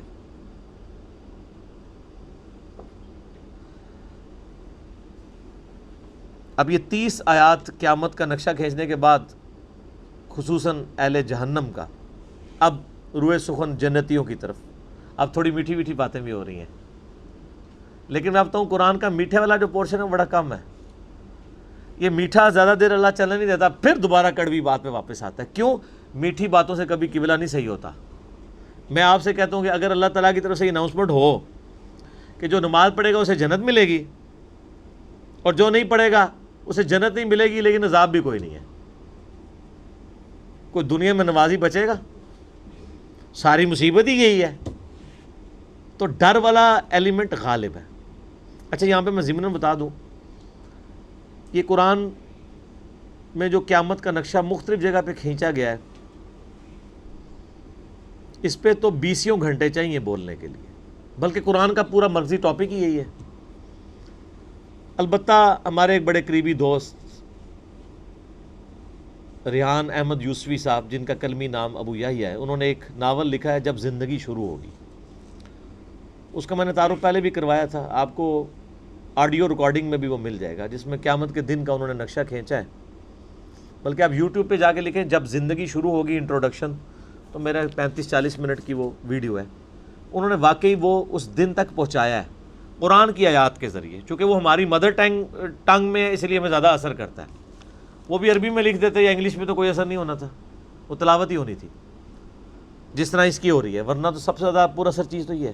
بالوں نے کمبائنڈ فارم میں اس پورے نقشے کو ایک جگہ کھینچا ہے کہ جب ایک نیک مردہ نکلتا ہے قبر سے اس کے ساتھ کیا ہوگا، اور ایک جو بد مردہ نکلتا ہے اس کے ساتھ کیا ہوگا، اور پھر پورے قیامت کے دن کیا کیا عذابات ہو رہے ہوں گے، اس کو بڑی مینیجیبل فارم میں انہوں نے پیش کیا. ان للمتقین مفازا، بے شک پرہیزگاروں کے لیے کامیابی ہی کامیابی ہے، ڈر جانے والوں کے لیے. ڈر جانے والے کون ہیں؟ یہ متقی کا ترجمہ ہے ڈر جانے والے. ڈر جانے والے وہ ہیں جن کو یہ فکر لگ جائے کہ ہمیں ہماری مرضی کے بغیر کسی نے پیدا کیا ہے، اور اگر ہم نے اس کی اطاعت نہ اختیار کی تو ہماری ایسی کی تیسی پھیر کے رکھ دے گا. سر دنیا میں آپ کو کوئی نہیں بچا سکتا. مجھے بتائیں اگر آپ ایک لاعلاج مرض میں مبتلا ہو جائیں، خدا نہ خواستہ، تو آپ کے قریبی رشتہ دار بھی صرف آپ کی تیمارداری کر سکتے ہیں. یہ جو جتنے مریض کی چارپائی کے گرد لوگ بیٹھے ہوتے ہیں، کیا اس تکلیف کا تھوڑا تھوڑا حصہ شیئر کر رہے ہوتے ہیں؟ کہ جی ایک بندہ آ کے کہ سر 10% درد میں لیتا ہوں آپ کی، دوسرا کہ 10% میں، وہ کرتے کرتے 100% ہی ختم ہو جائے. تکلیف ایک بندہ ہی کاٹ رہا ہوتا ہے، باقی صرف ہمدردی کر سکتے ہیں، تکلیف نہیں دور کر سکتے. سر میں نے لوگوں کو قریب المرگ دیکھا ہے، جوان لوگوں کو بھی، بس پاس بیٹھے ہوئے لوگ صرف ہمدردی کے 2 بول ہی بول سکتے ہیں، تکلیف سے ایک بندہ ہی گزر رہا ہوتا ہے. یہاں پہ تو اتنی ہمدردی کرنے والے ہیں، اس کے باوجود تکلیف سے ایک بندہ گزر رہا ہے، اور آخرت میں کسی کی جرت ہے وہ کسی کے ساتھ ہمدردی کر لے. وہ تو قرآن و حدیث میں درجنوں جگہ یہ آیا ہے کہ وہاں تو باپ کہہ رہا ہوگا یا اللہ میری اولاد لے لے مجھے چھوڑ دے، اولاد کہہ رہی ہوگی میرے ماں باپ لے لو مجھے چھوڑ دے، بیوی کہہ رہی ہوگی میرا خاوند لے لے یا اللہ مجھے چھوڑ دے. یہ آ جائے گی 2 صورتیں آگے جا کے. وہاں تو سارے ایک دوسرے کو فدیے میں دے رہے ہوں گے. یہاں جس اولاد کی خاطر حلال اور حرام کی تمیز ختم کیے ہوئے ہیں، وہاں کہیں گے یا اللہ میری اولاد لے لے مجھے چھوڑ دے. یہ حالت ہوگی. تو متقی سے مراد وہ ہے جو جسے یہ فکر لگ جائے کہ مجھے میری مرضی کے بغیر کسی نے پیدا کیا ہے، اور جو اتنا قادر ہے میرے اوپر جب وہ مجھے پکڑے گا تو مجھے کوئی چھڑا بھی نہیں سکے گا. دنیا میں نہیں کوئی چھڑا سکتا تو آخرت میں تو ویسے ہی کوئی ہمدردی نہیں کر سکے گا.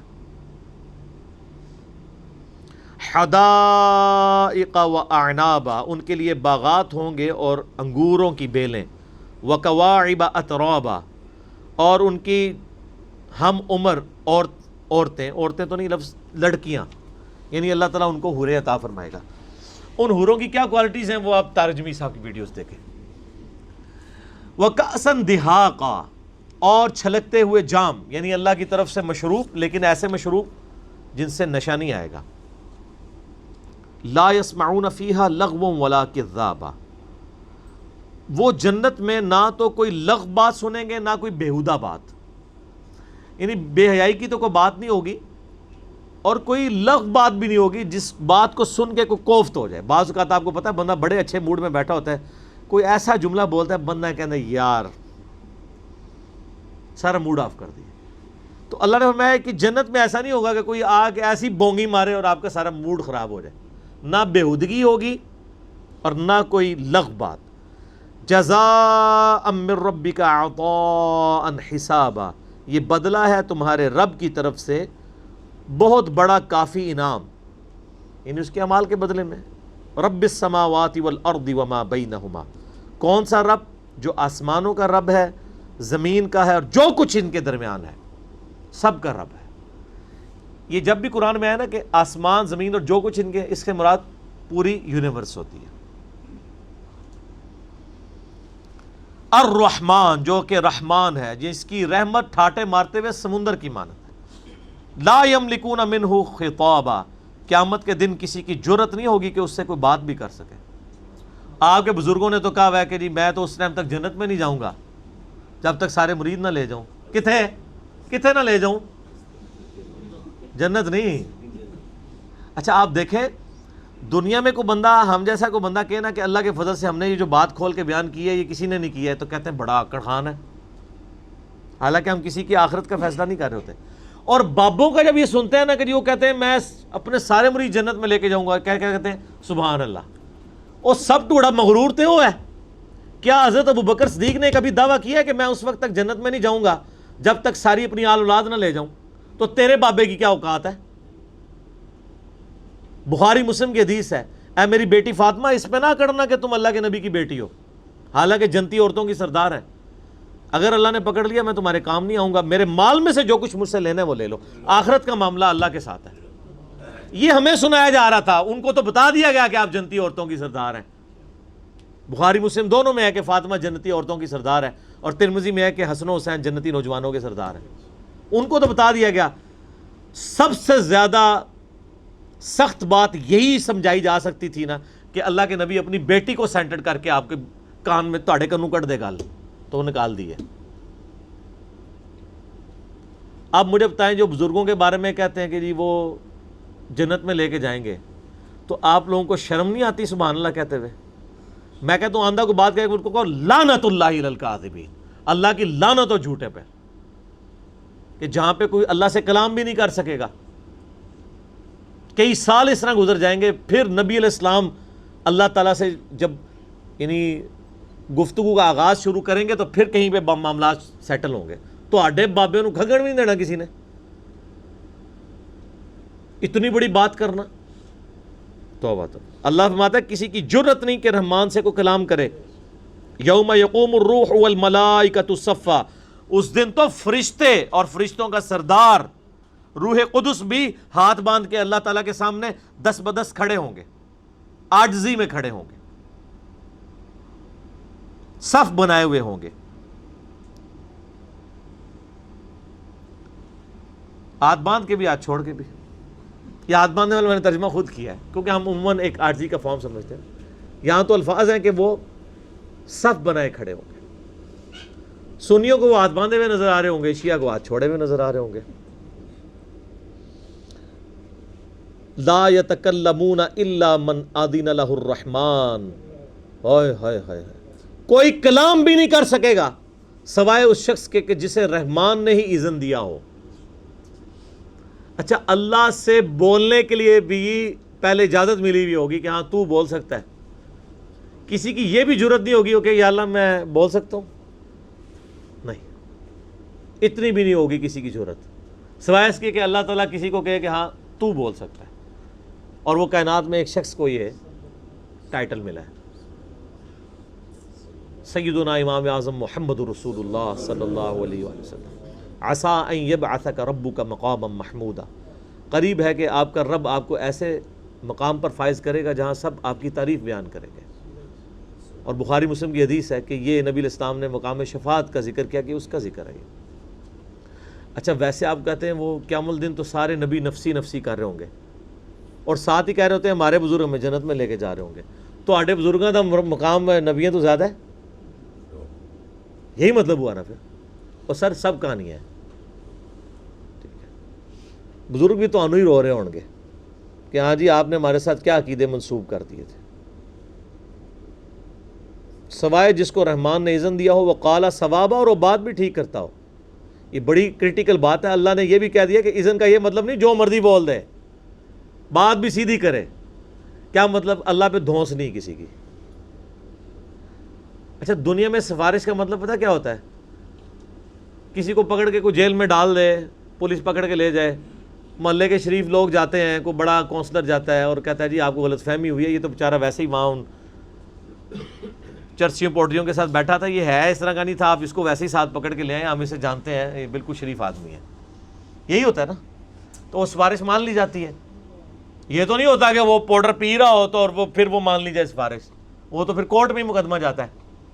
اچھا کیا اللہ کو کہہ سکتا ہے کہ یا اللہ تو غلط فہمی ہوئی ہے، ایڑا بندہ پھڑیا جائے نا، یہ بڑا نیک بندہ سی، آپ کو ضرور غلط فہمی ہو سکتی ہے کہ کتنی نورانی شکل ہے، دیکھو نا کتنے سونے نے، چٹی چمڑی، ظاہر ہے جب اے سی والے گھر میں اے سی والی گاڑی میں رہنا ہے، یہ سارے چٹی چمڑی والوں کو ایک دن مزدوری کرائے نا، جون جولائی کی گرمیوں میں یہ جو لوگ روڈ بنا رہے ہوتے ہیں، ان کے ساتھ کسی بزرگ کو اٹیچ کرے نا، پھر اس کی چمڑی چٹی رہ جائے تو میں مانوں گا۔ آپ دیکھ لیں جدھر گرمی زیادہ ہے ادھر کے لوگ کالے ہیں، افریقہ میں آپ دیکھ لیں کالے ہیں لوگ، کو گرمی بہت زیادہ ہے، یہ آپ جنوبی پنجاب کے لوگوں کے رنگ کیوں پکے ہیں؟ گرمی ہے، اور آپ ادھر سوات والی سائڈ پہ اور یہ شمالی علاقہ جات میں آپ کو سفید رنگ کیوں نظر آ رہے ہیں؟ گرمی کم ہے، گورا گورا کیوں ہے؟ کیونکہ گرمی کوئی نہیں ادھر یورپ میں، گورے کو آپ ادھر لے آئے تو 3-4 نسلوں کے بعد وہ بھی کالا ہو جائے گا، اور یہ تعلق موسموں کے ساتھ ہے، ٹھیک ہے۔ اور باقی نورانی شکلیں اللہ معافی دے، ایک فرقے والا کہہ رہا ہوتا ہے اتنی نورانی شکل ہے، دوسرا کہتا ہے لعنت پہ ہی ہے، دیکھ لیں۔ تو یہ صرف ایک دھوکے ہیں لوگوں کو دینے کے لیے نا، شکلوں کے، اور یہ صحیح مسلم حدیث ہے، اللہ تعالیٰ تمہاری شکلوں اور مال کو نہیں دیکھتا، دلوں اور اعمال کو دیکھتا ہے۔ اس شکلوں کو تو ہم دیکھ کے دھوکہ کھاتے ہیں۔ آج ایک بندہ ایک فرقے کو چھوڑ کے دوسرے فرقے میں چلا جائے، لوگ کہیں گے لعنت پہ گئی شکل تھے، اور وہ اسی دن واپس آ جائے تو کہ دیکھو جی نور واپس آ گئے۔ اس کا فیصلہ مقابلہ حسن میں جا کے کروائیں کہ کون خوبصورت ہے، تو آپ کو پتہ چل جائے گا۔ یہ ہمیں سارا فراڈ، شکلوں کے ساتھ کچھ نہیں ہوتا، اعمال کے ساتھ ہوتا ہے۔ تو اللہ تمہارا کہ رحمان سے پھر وہ بات کرے گا تو ٹھیک ٹھیک بات کرے گا۔ اذن کا مطلب یہ نہیں ہے کہ شفاعت بالوجاہت ہے، بلکہ شفاعت بالاذن کا مطلب یہ ہے کہ اللہ تعالیٰ نے اپنے محبوب صلی اللہ علیہ وآلہ وسلم کو یہ پروٹوکول دیا ہے کہ جنت تو اس نے دینی تھی اہل ایمان کو، لیکن نبی کے ہاتھوں سے دلوائی جا رہی ہے۔ کیوں؟ دنیا میں بھی کسی کالج یا یونیورسٹی میں جب کسی کو پرائز دیا جاتا ہے پوزیشن ہولڈر کو، تو وہ دے رہا کون ہوتا ہے؟ کالج کی انتظامیہ، لیکن کسی کو مہمان خصوصی بلایا جاتا ہے، اس کے ہاتھ سے دلوایا جاتا ہے، تو لینے والے کو بھی پتہ ہوتا ہے کہ مہمان خصوصی تو مڈل مین ہے، یہ تو دے تو کالج یونیورسٹی رہا ہے، اس کی عزت افزائی کے لیے۔ تو قیامت کے دن کے مہمان خصوصی نبی صلی اللہ علیہ وآلہ وسلم ہے، لیکن جنت اور دوزخ کا فیصلہ اللہ نے کرنا ہے۔ حتیٰ کہ بخاری مسلم میں حدیث ہے، مجھے اللہ تعالیٰ جب اجازت دے گا تو میرے لیے تعداد مقرر کرے گا، اسی تعداد کے مطابق میں لوگوں کو نکالوں گا، حتیٰ کہ جب میں آخری دفعہ جہنم کی طرف جاؤں گا تو مجھے دوزخ کا فرشتہ کہے گا یا رسول اللہ آپ کی امت میں سے کوئی بھی شخص دوزخ میں نہیں ہے سوائے اس شخص کے کہ جسے قرآن نے روک لیا ہے، اور اب وہ جنت میں نہیں جا سکتا۔ جسے قرآن روک لے اسے اللہ تعالیٰ اور اس کے نبی علیہ السلام دونوں جنت میں نہیں جانے دیں گے۔ قرآن نے کسے روکا ہوا ہے؟ اِنَّهُ مَن يُشْرِكْ بِاللَّهِ فَقَدْ حَرَّمَ اللَّهُ عَلَيْهِ الْجَنَّةَ وَمَأْوَاهُ النَّارُ وَمَا لِلظَّالِمِينَ مِنْ أَنصَارٍ۔ جو اللہ کے ساتھ شرک کرے اللہ نے اس پہ جنت حرام کر دی ہے، اور اس کا ٹھکانہ دوزخ ہے، وہاں پہ اس کا کوئی مددگار نہیں ہوگا۔ حتیٰ کہ بخاری مسلم میں حدیث ہے، اللہ نے ہر نبی کو ایک دعا دی جو اس نے دنیا میں کر لی، اور میں نے اپنی دعا اپنی امت کے لیے سنبھال کے رکھی ہے۔ میں اپنی اس دعا کے ساتھ اپنی امت کے لیے قیامت والے دن شفاعت کروں گا، لیکن میری اس دعا سے میرے ہر امتی کو نفع پہنچے گا سوائے اس شخص کے کہ جس نے شرک کیا ہوا دنیا میں، اس کو میری دعا کا فائدہ نہیں ہوگا۔ اللہم اجرنا من النار۔ ذالک الیوم الحق، یہ قیامت کا دن حق ہے، قائم ہونے والا ہے، یہ آ کر رہے گا، شدنی ہے، اٹل ہے۔ فمن شاء اتخذ الی ربہ مآبا، اب جس کی مرضی ہے تو رب کا راستہ اختیار کر لے، جس کی مرضی نہ کرے جائے جہنم میں جانا ہے کسی نے تو۔ انا انذرناکم عذابا قریبا، بے شک ہم تو اس عذاب جو کہ بہت قریب آ چکا ہے اس سے تمہیں ڈرا رہے ہیں۔ یعنی اللہ فرما رہا ہے کہ میں نے تو آخرت کی ویڈیو فلم چلا دی ہے اس صورت کے اندر، اب تمہاری مرضی ہے، چاہے اس سسٹم کا وہ ولن بننا چاہتے ہو تو بن جاؤ، ہیرو بننا ہے تو ہیرو بن جاؤ، آخرت کی فلم چلا۔ اور یہ اللہ تعالیٰ کتنا کرم ہے کہ وہاں جا کے کوئی شخص نہیں کہے گا اوہ دنیا میں سب کچھ دکھا دیا، آپ کی مرضی، آپ ہدایت کا راستہ اختیار کریں یا گمراہی کا۔ اللہ فرماتا ہے ہم نے تو تمہیں ڈرا دیا ہے اس قریب والے عذاب۔ اچھا اللہ تعالیٰ تو اسے قریب دیکھ رہا ہے نا، کیونکہ اللہ کے لیے تو ٹائم اینڈ سپیس ہے ہی نہیں ہے نا۔ جیسے آپ ہوائی جہاز میں سفر کر رہے ہو نا تو آپ کو 3-4 شہر سامنے نظر آ رہے ہوتے ہیں، ٹرین میں آپ کو 2 گھنٹے بعد شہر آتے ہیں، اتنی بلندی سے آپ دیکھ رہے ہوتے ہیں۔ تو اللہ تعالیٰ تو ٹائم میں ٹریول کر کے دیکھ رہا ہے، اللہ تعالیٰ تو قیامت کو بھی دیکھ رہا ہے۔ اللہ کے لیے حضرت آدم کی پیدائش سے لے کے قیامت کے قائم ہونے تک ایک آنے بعد میں اس کو تو یہ قیامت کا منظر نظر آ رہا ہے جو آپ کو دکھا رہا ہے وہ، کہ یہ ہوگا یہ ہوگا یہ ہوگا۔ تو اللہ فرما رہا ہے بہت قریب والا عذاب ہے جو ہم دیکھ رہے ہیں، قریب کا عذاب دیکھ رہے ہیں۔ بخاری مسلم کی حدیث ہے کہ جو مر گیا اس کی قیامت قائم ہو گئی، مرتے ہی قیامت قائم، تو عذاب تو قریب ہے۔ یوم ینظر المرء ما قدمت یداہ، اس دن ہر شخص دیکھ لے گا جو اس نے اپنے ہاتھوں کی کمائی، اپنا جو اعمال نامہ ہے، جو کرتوت ہیں وہ آگے بھیجے ہوئے تھے، نظر آ جائیں گے۔ سورہ بنی اسرائیل میں آتا ہے نا کہ انسان کہے گا کہ یہ کیسی کتاب ہے، نہ کوئی چھوٹی چیز نے چھوڑی ہے نہ کوئی بڑی چیز، مگر اس کا احاطہ کیا ہوا ہے، نامہ اعمال اس کے سامنے ہوگا۔ وَيَقُولُ الْكَافِرُ يَا لَيْتَنِي كُنْتُ تُرَابًا، اور کافر کہے گا کاش میں مر کے مٹی ہو جاتا۔ کافر سے مراد یہ مودی سرکار نہیں، ہر وہ جس نے چاہے اپنے عمل سے جھٹلایا چاہے اپنے عقیدے سے۔ مسلمانوں کی اکثریت کا بھی یہی حال ہونے والا ہے۔ میں نے بتایا نا کہ مسلم شریف کی حدیث ہے جس نے بندے کے کفر اور اسلام کے درمیان فرق جو ہے وہ نماز ہے، صحیح مسلم 246 کتاب الایمان چیپٹر میں۔ تو یہ کافر سے مراد قطعاً نہ سمجھیں، کفر عربی کا، اردو میں کافر کا مطلب تو کچھ اور ہے، عربی میں کفر کہتے ہیں ناشکری کرنے والے کو، انکار کرنے والے کو۔ جو اپنے عقیدے میں انکار کرے وہ بھی کافر ہے، جو اپنے عمل سے انکار کرے وہ بھی کافر ہے۔ مسلمان بھی کافر ہو سکتا ہے، اور کافر تو کافر ہے ہی ہے۔ مسلمان بھی منافق ہو سکتا ہے، اور منافق تو منافق ہے ہی ہے۔ اللہ تعالیٰ ہمارا ہے کہ وہ کہے گا کاش میں مر کے مٹی ہو جاتا۔ یہ کیوں کہے گا؟ وہ مسلم شریف میں حدیث ہے کہ اللہ تعالیٰ قیامت دن جو ہے نا وہ جانداروں کو ادر دین جو انسان اور جن کے ان کو بھی زندہ کرے گا۔ حتیٰ کہ صحیح مسلم کے الفاظ ہیں اگر کسی سینگ والی بکری نے کسی بغیر سینگ والی بکری کو مارا ہوگا نا تو انصاف کا دن ہے، اسے بدلہ دلوایا جائے گا۔ وہ اب سینگ والی بکری کے سینگ ختم کر دیے جائیں گے، بغیر سینگ والی بکری کو سینگ دیے جائیں گے کہ تو بدلہ اتار، اور پھر آگے ڈیٹیل مسند احمد میں آتی ہے، پھر اللہ تعالیٰ ان کو ختم کر دے گا ہمیشہ کے لیے۔ سر ہمیشہ کے لیے رہنے کے لیے انسان ہی پیدا ہوا ہے، یہ بڑا خطرناک معاملہ ہے۔ موت آتی تو معاملہ ختم ہو جاتا، جنت یا دوزخ میں رہنے کے لیے۔ اللہم اجرنا من النار۔ تو جب کافر دیکھے گا نا تو کافر کہے گا کاش میں بھی ان جانوروں کی طرح ہمیشہ کے لیے ختم ہو جاتا، جان چھوٹ جاتی۔ صحیح بخاری میں حدیث ہے کہ موت کو میدان محشر میں لا کے مینڈے کی شکل میں قربان کیا جائے گا۔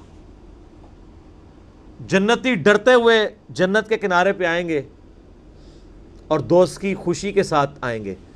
جب ندا دی جائے گی نا کہ ایک اب بہت بڑی ایکٹیویٹی پرفارم ہونے لگی ہے، تو جنتی اور دوست کی سارے وہ اس سٹیڈیم میں اکٹھے ہو جائیں گے۔ تو وہ دوست کی یہ سوچ رہے ہوں گے کہ شاید کوئی ہماری بھی خلاصی کا معاملہ ہو جائے، اور جنتی ڈر کے آئیں گے کہ شاید کوئی نیا حکم نہ سنایا جا رہا ہو۔ پھر موت جب قتل کی جائے گی نا مینڈے کی شکل میں، تو پھر اناؤنسمنٹ ہوگی کہ اب دوستیوں کے لیے حسرت ہے کہ اب ان کو موت نہیں آئے گی۔ موت نہیں آئے گی تو کیا مطلب ہے سر؟ ہمیشہ کا عذاب۔ استغفر اللہ واتوب الیہ۔ اور جنتیوں کا آ جائے گا تمہیں موت نہیں آئے گی، کیا مطلب؟ ہمیشہ کی نعمتیں، ہمیشہ کی آسائشیں، ٹھیک ہے، تمہارا مقدر۔ لیکن یہ ساری باتیں اسی کے لیے جو اللہ کو سیریس لے۔ اگر نہیں لیں گے تو موت تو آئی جانی ہے اور بعد میں فائدہ کوئی نہیں۔ اللہ تعالیٰ سے دعا ہے جو حق بات میں نے کہی اللہ تعالیٰ ہمارے دلوں میں راسخ فرمائے۔ اگر جس بات میں میرے منہ سے کوئی غلط بات نکل گئی تو اللہ تعالیٰ ہمارے دلوں سے معاف کر دے۔ اللہم صلی علی محمد وعلی آل محمد کما صلیت علی ابراہیم وعلی آل ابراہیم انک حمید مجید۔ اللہم بارک علی محمد وعلی آل محمد کما بارکت علی ابراہیم وعلی آل ابراہیم انک حمید مجید۔ اللہم اجرنا من النار، اللہم اجرنا من النار، اللہم اجرنا من النار۔ اللہم من احییتہ منا فاحیہ علی الاسلام ومن توفیتہ منا فتوفہ علی الایمان۔ سبحانک اللہم وبحمدک اشہد ان لا الہ الا انت استغفرک واتوب الیک وما علینا الا البلاغ المبین۔ جزاکم اللہ خیرا۔